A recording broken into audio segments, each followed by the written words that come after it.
Last year in the UK, there were 88,000 restaurants, cafes, bars and pubs, so I thought it would be interesting to talk about waiters and waitresses.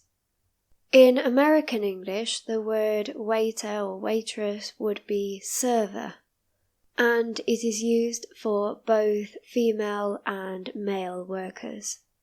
As a waiter, you have to do a lot of things at once, like taking orders, bringing food to the tables, and making sure that everyone is happy with their orders. One of the benefits of being a waiter is that you can make people happy. You can offer them a great experience at the restaurant, suggest tasty dishes, and make them feel welcome in general. It feels quite rewarding when you see that your customer leaves the restaurant with a smile on their face because you have provided them with a good service. If you are a person who likes making connections with people, making small talk and creating a friendly atmosphere, then you might enjoy being a waiter. However, there are some drawbacks to this profession because you have to stand for a long time, deal with difficult customers, and work well under pressure when the restaurant or bar gets busy. Waiters have to handle customer complaints and difficult situations like kitchen delays.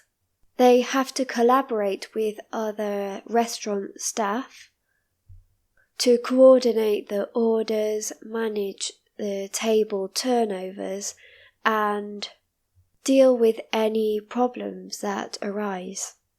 Attention to detail is also important in higher-end restaurants, so they must remember those small gestures like refilling the customer's water glasses or going over and asking them whether they are enjoying their meal.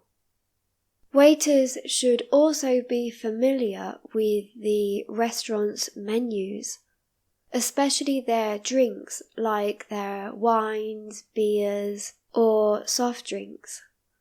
They can recommend a specific drink based on the customer's meal, so they need to know which drinks and foods go well together. They also need to ensure that the restaurant is clean and organized. They have to reset tables, wipe the tables and surfaces in general, and clean up any mess. When a customer steps in the restaurant, the waiter might ask them whether they have dined with them before and whether they would like to take a look at their menu. The waiter will then guide them to their table, and the first thing that they will do is ask whether they would like to have something to drink. After asking about the drinks, they should ask about your allergies. They need to be aware of the allergies or preferences that you have, just in case one of the meals contains traces of an allergen. If you are allergic to nuts or fish, for example, then you would be able to tell the waiter so that they can tell the chef and you won't be served any food that has been near that allergen. Once you have taken a look at the menu, the waiter will ask you whether you are ready to order or whether you would want a few more minutes to decide. Some restaurants have specials, so they might tell you about the specials for that day or that night, just in case you don't want to go for something that's on the menu. If you are ordering meat, for example a steak, they might ask you how you like it cooked, rare, medium, medium well, or well done.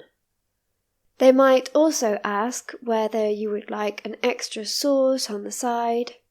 or some wine to have with your meal. While you're having your meal, the waiter will come along and make sure that you are enjoying your meal.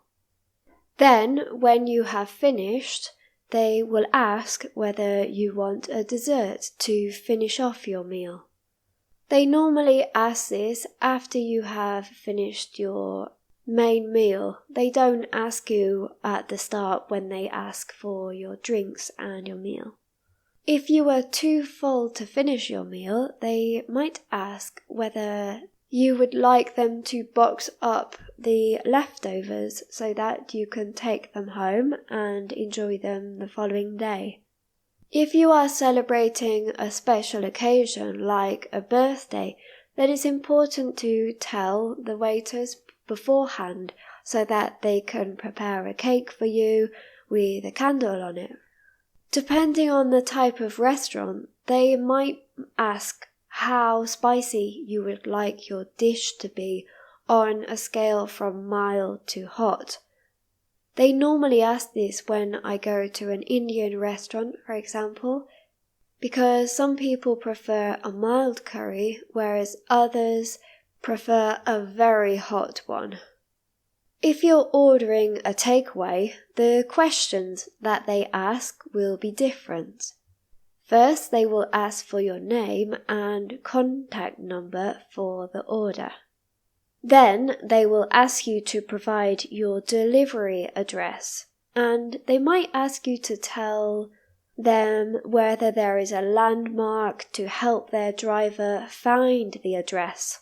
For example, if there is a giant tree outside your house, you might be able to tell them that because it makes it a lot easier. Then they will ask you the same questions as in a restaurant, like what you would like to order, how spicy you would like your dishes, whether you would like any sides or extra items. Because they normally pack the food in boxes, they might ask whether you want your food to be packed together or separately.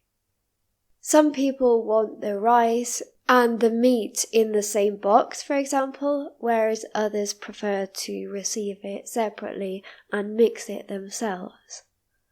Then you will be asked whether you will be paying by card or with cash. If you're paying with cash, it's important for you to tell you how much you are going to give them. For example, if you only have a £50 note, then they would need to come with extra change. But if you have a £20 note, then it would be fine. It's also important for you to ask them what time the order will be delivered, because sometimes it can take from 15 minutes to an hour or an hour and a half. I have found that they normally don't tell you unless you ask. If you have enjoyed this video, please give it a thumbs up and subscribe to my channel. Thank you, and I'll see you in another video.